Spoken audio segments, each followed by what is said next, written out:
This was the last thing I wanted to do tonight, believe me. It's very scary. I am not a comedian nor a storyteller, but I'm fun at parties, maybe, I don't know. Happy Veterans Day in advance, and Marine Corps birthday, which my father, who I'm going to tell these stories about, was a Marine. Also, happy Edmund Fitzgerald Day. Nice.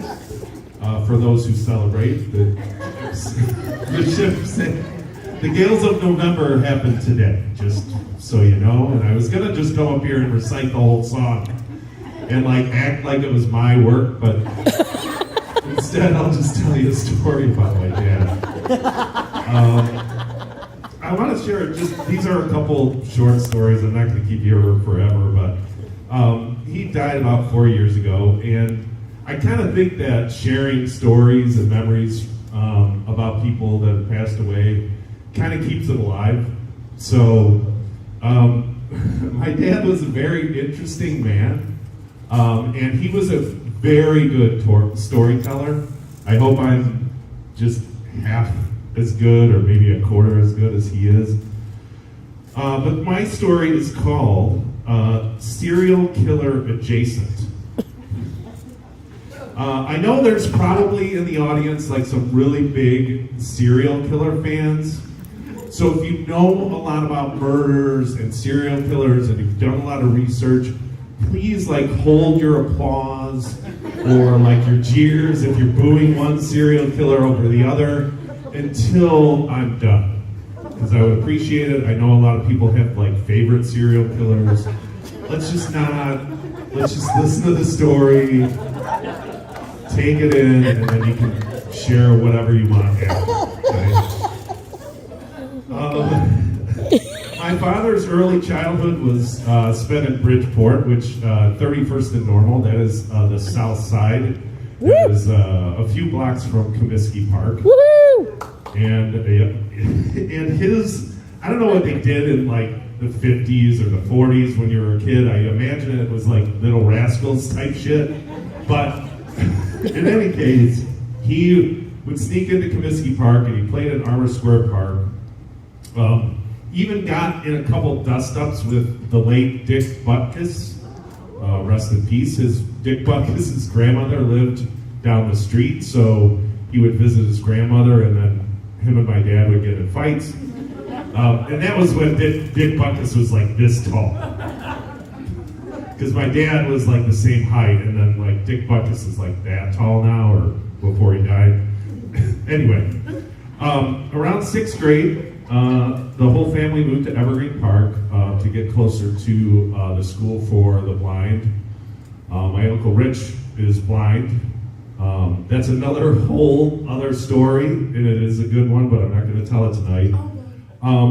Two brothers, though, in Evergreen Park, roughly the same ages, Teddy and David, lived down the street from my dad and his brother.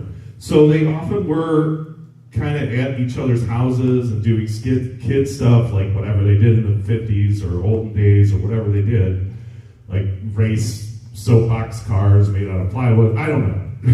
I don't know what they did. But my dad loved playing baseball, and that summer, he and Teddy, the older brother, signed up for the Evergreen Park Pony League baseball team. My father was really good at baseball. He did all the scrappy things. He was little, 1959, he stole bases, did all this stuff. But Teddy wasn't good at baseball. His friend Teddy was not good at baseball.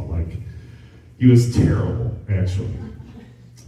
So this is a quote from my father about Ted. Teddy would come up to bat, and he wouldn't swing. He did this game after game. By about the 4th game, all of us kids, coaches, and even the parents would scream at him. So all the parents are joining in. Everyone is screaming at this kid that's in 7th or 8th grade, right? Swing, Teddy, swing. Swing, Teddy, swing. He didn't swing that fucking bat all season. season. Not one fucking time. So,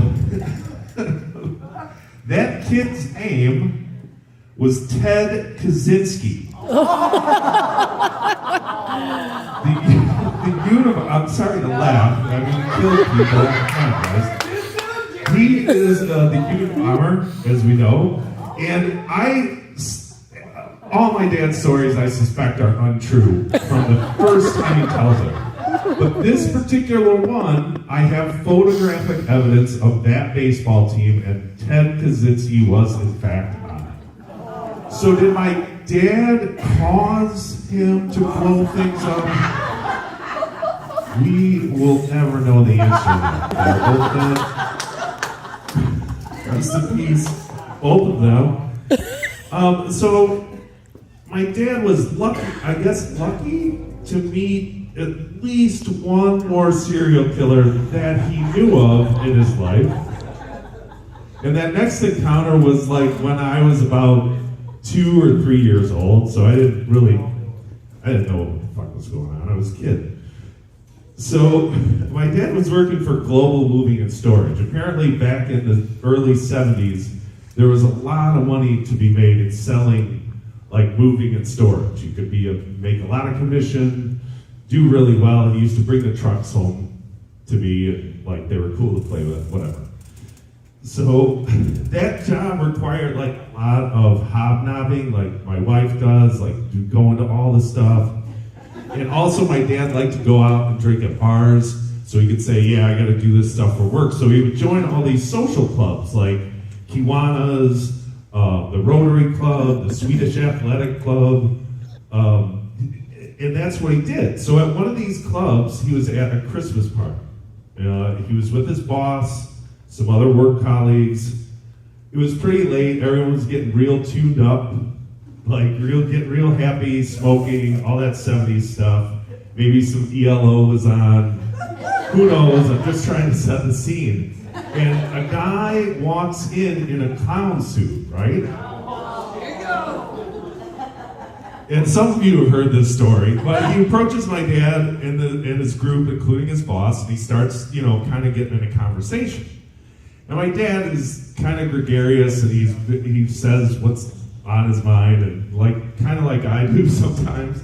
And he was trying to joke with the guy, but it didn't come off this way. He says, "What kind of an asshole comes to a Christmas party in a clown suit?" And according to him, the whole party was just fucked. They're all looking at him like he just insulted the Pope. And he was mortified. And so this clown just glares at him and he says, "I just came from the hospital. I didn't have time to change." That clown was John Wayne Gacy. He volunteered in his spare time at local hospitals and orphanages to cheer up children when he wasn't doing the murdering stuff. So my father, needless to say, was fired the next day, and they didn't catch Casey for another 4 years. The people in the community thought he was a good guy. So those are just a couple stories, and thank you, Jen, and everybody. And rest in peace, my dad, and that was dedicated to you. Thank you.